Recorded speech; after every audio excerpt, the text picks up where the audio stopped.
Caralho. O Fê9751 mandou: olá, boa noite a todos.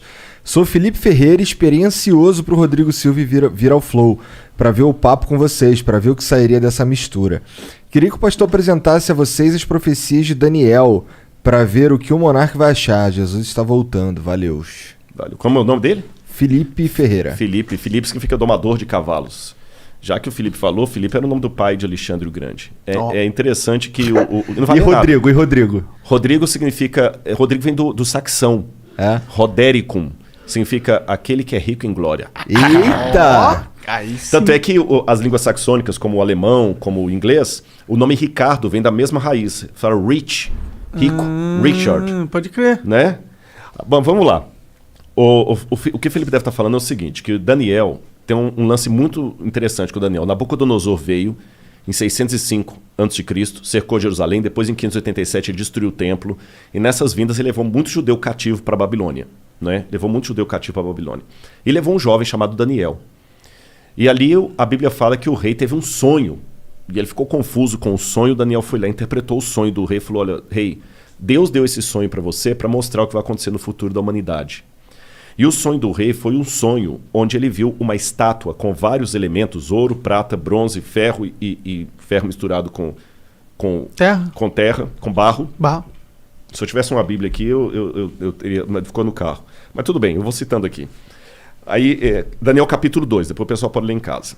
E ele falou assim, o rei falou, foi isso que eu sonhei. Ele falou, pois é, rei, agora eu vou te revelar o sonho. A cabeça de ouro é o teu reino. E o seu reino vai passar. Vai vir um outro reino, que Daniel vai revelar no capítulo 7, chamado Medo-Pérsia, que vai dominar depois o seu. Depois vai vir um outro reino, chamado Grécia. Isso está no capítulo 7. Depois da Grécia vai vir um outro reino. Mas não está na Bíblia assim nominalmente, tá? A Grécia, a Medo-Pérsia e a Babilônia estão. Só dali para diante que não está. Tá. Estão as características. Aí vira uma... porque o livro da Daniel... Mas já existia naquela época esses países? Não, 606 a.C. é só a Babilônia. Tinha a Pérsia, mas a Pérsia era um trocinho desse tamanho. Entendi. Você está entendendo? E a Grécia tinha lá no Peloponeso, aquele monte de ilhas lá, nada, né? E o detalhe, um parênteses aqui, que isso aconteceu no capítulo 2 de Daniel. Mas depois no capítulo 7, Deus dá uma visão ao profeta Daniel com essa mesma história, mas com mais detalhes. E depois no capítulo 8, com mais detalhes. Daniel vê monstros, bichos, e Deus vai explicando. Por que Deus fez aquilo? É a maneira de entender, parábola, não é? E Deus vai dando detalhes. Aí Deus fala o seguinte, como são as características? Eu estou pegando agora Daniel 2 e 7. A Babilônia vai passar, o reino que virá da Medo-Pérsia, ele será forte por um lado e fraco por outro. Ele terá duas forças. E realmente foi a junção da Média e da Pérsia, Dario e Ciro, que destruíram a Babilônia. Quando fala da Grécia, fala da Grécia de um único rei que ia dominar o mundo, mas ele mesmo se autodestruiria. E quando ele se autodestruísse, na sua força quebrou-se-lhe o poder, 4 reis iam surgir dele. Aí quando você chega no período aí você tem então 606 a.C. a Babilônia. Em 538 a.C.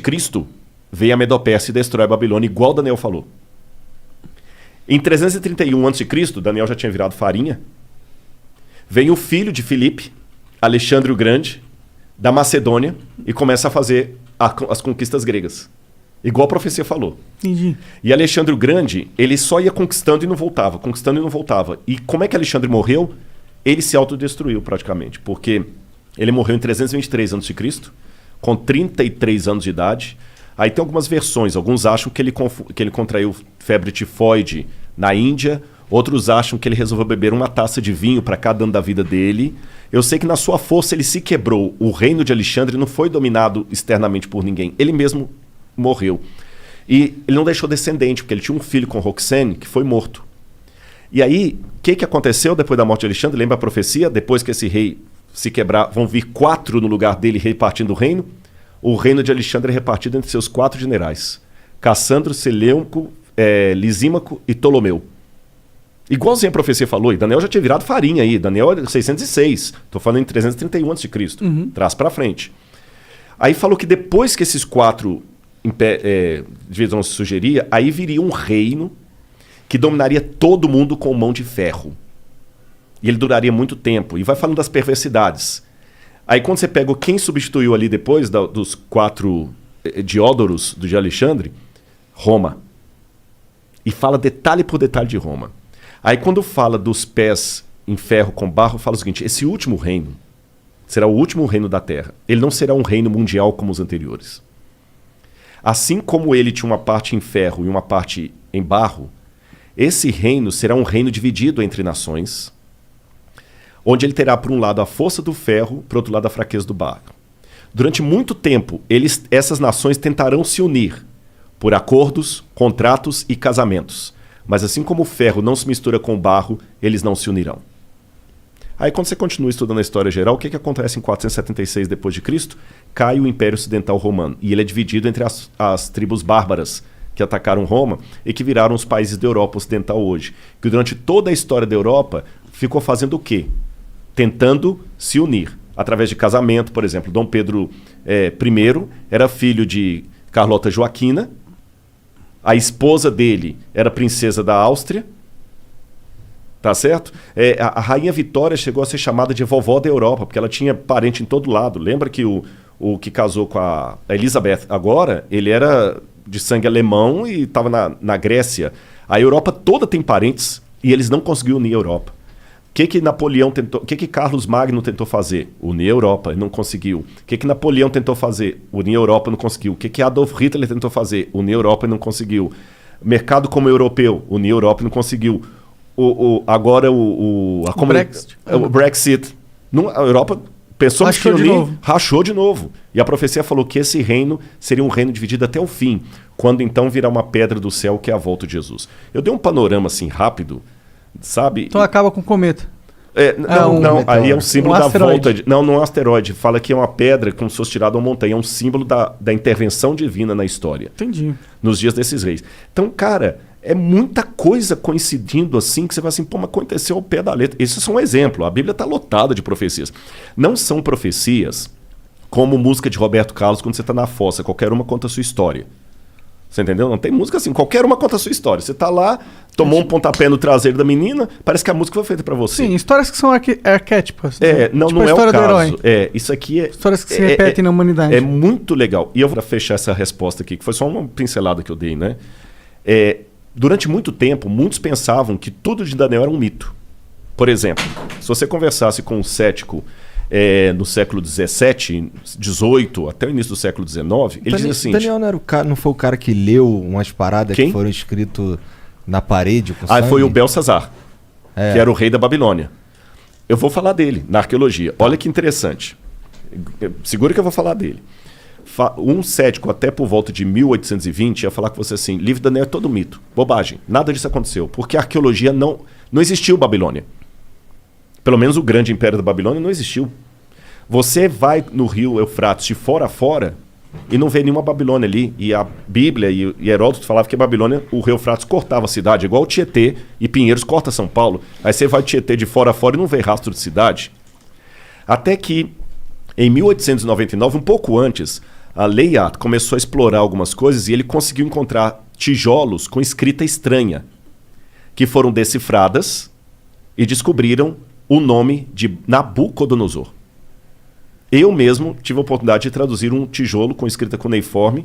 Tem um artigo publicado disso, pela USP, inclusive. Que foda. Onde eu estudei e achei o nome de Nabucodonosor. Vou contar desse tijolo para vocês daqui a pouquinho. Provou, então, que, o Nabucodonosor existiu. Mas até esse achado de Layard, falar de Nabucodonosor era algo tão ridículo na academia como falar do rei Arthur. Provou que Nabucodonosor existiu. Em 1898, 14 anos depois disso, Robert Coldray, um arqueólogo alemão, descobriu na colina de Hilá a Babilônia. E o rio Eufrates estava desviado, por isso que ele não passava dentro da cidade. Entendi. Então já provou, Nabucodonosor existiu, a Bíblia estava certa, a Babilônia também existiu. Aí, depois descobriram, quando decifraram a escrita cuneiforme, o neo-acadiano, a lista dos reis da Babilônia. Aí veio o Belsazar. Porque, segundo a Bíblia, o rei que estava no poder quando os medo-persas atacaram a cidade, o rei da escrita na parede lá que você falou, chamava-se Belsazar. Só que quando você pegava a lista dos reis da Babilônia, o último rei era Nabonido. Então, peraí. Agora nós temos um problema arqueológico. A lista oficial da Babilônia, quando colocava os reis inteiros, o último foi Nabonido, não teve nenhum depois dele. E a Bíblia fala que o último rei era Belsazar. Aí muitos críticos falaram, tá vendo? A arqueologia desmente a Bíblia. Até que William Talbot estava trabalhando nos porões do Museu Britânico e ele descobriu um tablete que foi traduzindo as orações de Nabonido, as crônicas de Nabonido. E lá nas orações de Nabonido, ele pedia aos deuses, ao deus Marduk, que protegesse o seu filho primogênito, Bel-Uru-Achar, que é Belsazar. Aí o Talbot, pô, caraca, bicho, o Belsazar da Bíblia existiu. Mas mesmo assim os críticos falaram, calma, isso não prova que a Bíblia está correta, porque a Bíblia coloca Belsazar como o rei da Babilônia. A única coisa que a arqueologia provou é que existiu um filho do rei chamado Belsazar. Só que mais tarde descobriram outro pedaço de tablete. Quando eu falo tablete cuneiforme, é aquelas pedacinhos de argila com escrita. Sim. Aí trazia o que aconteceu. O Nabonido não ficava em Babilônia a maior parte do tempo, ele ficava no oásis de Teimá. E quando os medo-persas atacaram a cidade, ele estava em Teimá, ele voltou desesperado com o exército dele, mas foi interceptado. E quem estava na cidade? Ali diz que estava o filho dele, Bel-Uru-Achar, que assumia o trono na ausência do pai. Entendi. E que naquela noite o filho foi morto, como a Bíblia fala. Agora olha que detalhe. Quando você vai no livro de Daniel, no capítulo 5, que conta essa história, o rei no desespero, quando ele vê a escrita na parede lá, que é a sentença de morte dele, ele chama os sábios da Babilônia para decifrarem, inclusive o Daniel, o profeta. E ele fala com Daniel assim, Daniel, se você decifrar a parede, eu farei de você o terceiro no meu reino. Está assim na Bíblia, farei de você o terceiro no meu reino. Agora faz sentido por que a Bíblia diz que ele prometeu o terceiro lugar. É porque ele mesmo É o segundo. é o segundo. Cara, então você vai pegando esses detalhes, é incrível, incrível. E quando eu traduzi, por exemplo, esse tijolo, que hoje está no Museu do NASP, eu sou o curador de um museu de arqueologia lá, Da hora. e eu fiz a datação com a USP, a gente datou o tijolo por termoluminescência. Porque eu fiz primeiro a tradução do acadiano, e eu achei o nome de Nabucodonosor e do pai dele, Nabopolassar. Eu traduzi a publicação, publiquei a tradução, e depois no IPEM, a gente foi fazer a datação ali com o Casimiro Munita. É aquele negócio, a gente cruza dados contra... Eu não sou da área da química, mas aí a gente faz pares e publica artigo científico junto. Aí, quando fizemos a datação, a data da USP de termoluminescência deu 300 anos antes de Cristo para o tijolo, que eu traduzi. Da hora. Mas não foi da hora, sabe por quê? Não, porque Daniel era de 600 e pouco. 600. Eu tô com um hiato de 300 anos aí. Entendi. Aí, eu quebrando a cabeça, o Casimiro falou, não, Rodrigo, calma, não fica desesperado, não. Aí é a hora do cara explicar a área dele, que você não conhece. Aí o Casimiro me explicou assim, doutor Casimiro Munita, do IPEM.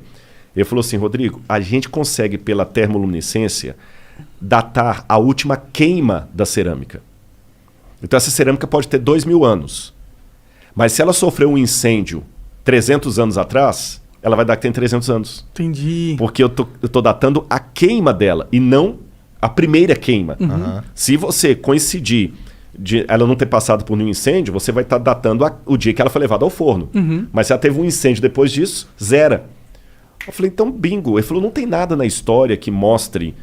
Eu falei, bingo. Aí eu lembro que por estudar as profecias de Daniel, eu fui estudar bastante as conquistas de Alexandre, e Alexandre colocou fogo no templo de Eságuila, na Babilônia, e depois manda reconstruir. A gente deduz que foi Alexandre. Alguns têm a dúvida se foi o Alexandre ou se foi o Ptolomeu, que botou fogo, não Lisímaco, corrigindo, que botou fogo no Entemenac. Isso foi 300 anos de Cristo. 300 anos de Cristo. Então eu falei, bingo. E o único prédio da Babilônia que foi incendiado e por isso reconstruído foi o templo do Entemenac. Você está entendendo? O único. Aí eu falei, então agora eu sei, a data que eu tenho é a data do incêndio da época de Alexandre. E agora eu sei, dentro da Babilônia, de onde veio esse tijolo. Dentro do templo. Aí eu fiquei emocionado, gente. Vou falar com vocês por quê. Porque aquela inscrição que eu traduzi era uma inscrição pública. É igual você tem na Flow, que estava na parede ali embaixo e tudo, é uma inscrição pública, né? E aquela inscrição pública estava no templo do tesouro do Nabucodonosor. E a Bíblia fala que quando ele levou os utensílios de Jerusalém para lá, para humilhar os judeus, e para lembrar o início da nossa conversa lá do podcast lá atrás, que eu falei que Jeremias falou, Deus vai trazer os babilônios, porque vocês não estão obedecendo a aliança, Deus vai tirar a proteção dele, já que vocês estão procurando outros deuses. O Daniel viu os utensílios sagrados do templo sendo levados pelos babilônios lá para a Babilônia. E segundo a Bíblia, guardados na casa do tesouro do Deus. é provável que esses tesouros ficassem dentro do templo do Entemenach. Porque o Nabucodonosor dos babilônios, eles tinham o costume de fazer uma espécie de museu, antes dos museus, de guardar artefatos de espólio de guerra dentro do templo. Pode crer. Então Daniel leu com os olhos dele aquela inscrição que eu traduzi. Ah, pode crer. Agora ele leu com que espírito? Humilhado. Imagina, tudo que você tem de mais especial. Se você for religioso, aquele crucifixo que a sua avó te deu, que fez o catecismo e tudo, sendo colocado lá de qualquer maneira lá... Com um espólio de guerra. Espólio de guerra. Ou então vamos supor que aqui no programa vocês têm algumas coisas legais, que falam assim, pô, isso aqui a gente guarda com carinho, porque isso aqui foi o primeiro prêmio que a gente ganhou e tudo. Sim. Aí você vê um negócio colocado lá, banalizado, te dói o coração. Daniel estava humilhado. Ele passou na porta do Entemenach e ele viu isso. E ele leu aquela inscrição. Eu sou Nabucodonosor, que foi o que eu traduzi. Rei da Babilônia, provedor dos templos de Esagla e Êsda. Daniel deve ter feito perguntas similares às que eu fiz quando eu estava com a depressão. Onde está Deus? Tem um Salmo 139 que diz: às margens do rio da Babilônia, nós nos assentávamos e chorávamos lembrando de Sião. Aqueles que são mais antigos que eu devem lembrar de uma música antiga, né? On the rivers of Babylon. É uma música dos anos 70, 80, The Rivers of Babylon. Eu não manjo. Mas é uma música legal. Depois o pessoal dá uma gulgada, eles vão achar. E essa música fala desse salmo que os judeus compuseram. Mas foi uma música pop, foi uma música de rock. A dor deles por estarem na Babilônia.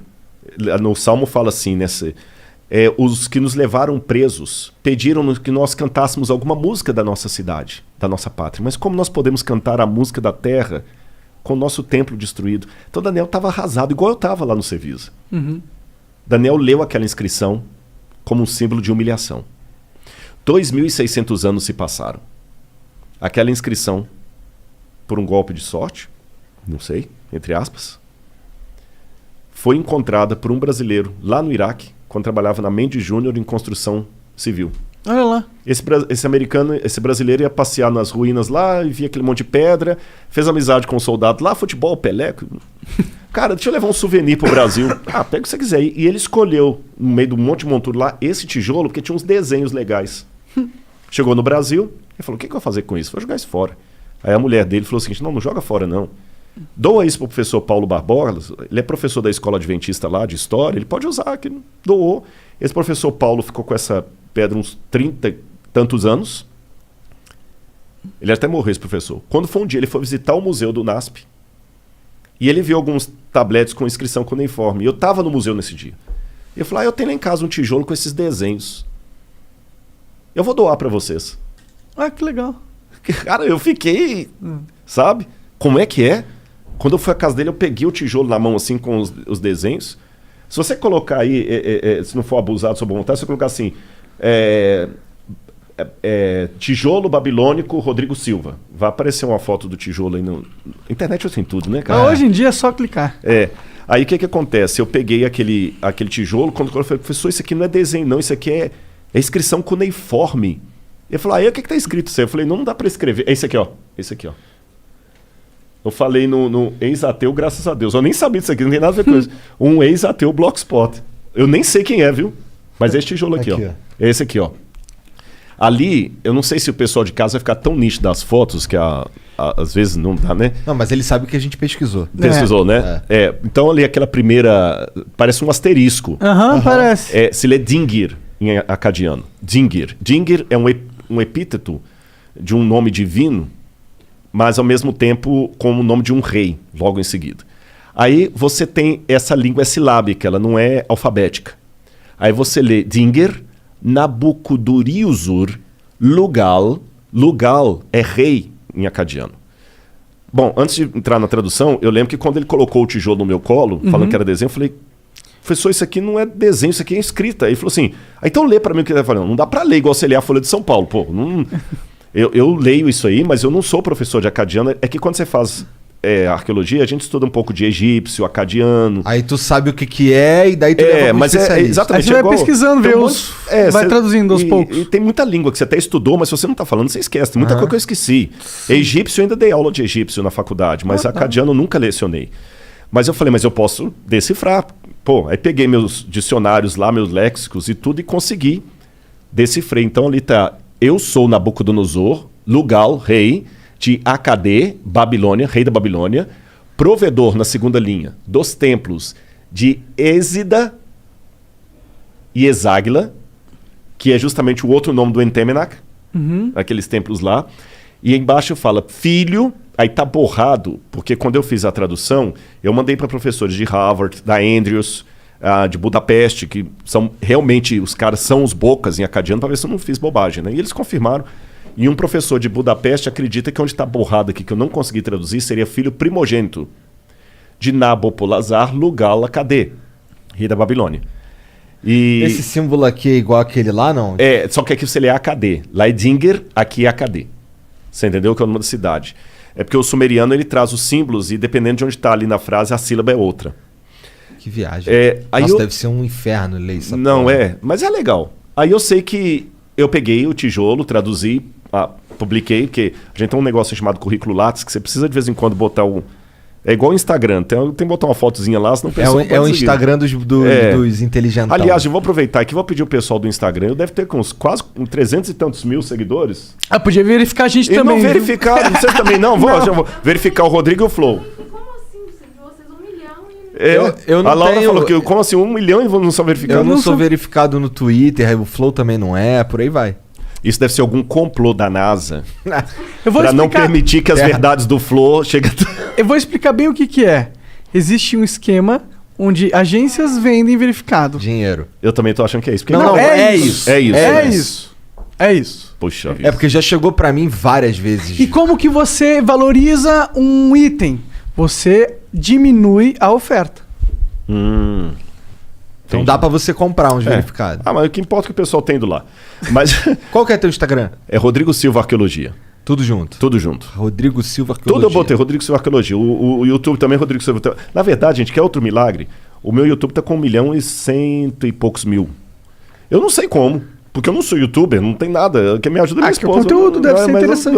Ele tem alguma coisa. Mas voltando a falar da pedra aqui, eu sei que eu peguei, consegui, eu dou a pedra, coloquei lá no museu. E que tamanho é essa pedra, mais ou menos? Mais ou menos assim. Ó. Entendi. É o tijolo. Eu tô falando pedra, mas corrigi, é um tijolo. Tô ligado. Parece um pedaço de uma parede. Porque era um pedaço realmente, só que ele tá quebrado ali, vocês viram, né?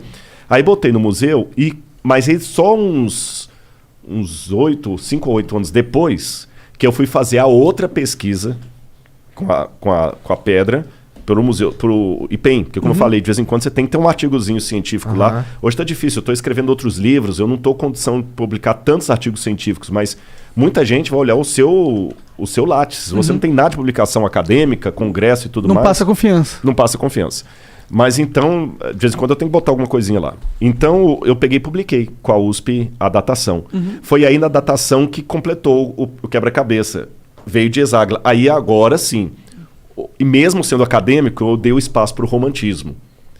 A possibilidade matemática de Daniel ter passado na porta daquilo ali e lido aquela inscrição, eu não tenho como provar, mas ela é grande. Sim. Pegando o texto bíblico e o que foi levantado do cativeiro, Daniel leu aquilo ali numa situação de muita humilhação, que eu identifiquei com a minha. Pode crer. Onde é que está Deus? Poxa, livrou... Daniel não era mau sujeito, pô, caramba, ele não merecia estar lá, longe de todo mundo que ele amava, humilhado. 2.600 anos depois, a mesma inscrição que Daniel leu, num ambiente de humilhação, é colocada num museu, num país chamado Brasil, que Daniel nunca podia nem imaginar, para justamente enaltecer o livro de Daniel. Aí vem o Felipe e me faz a pergunta sobre Daniel, eu tenho essa oportunidade de falar. Então, quer dizer, o mundo dá voltas. E se fosse plano, daria cambalhotas, né? Eu capotava, né? Seria um...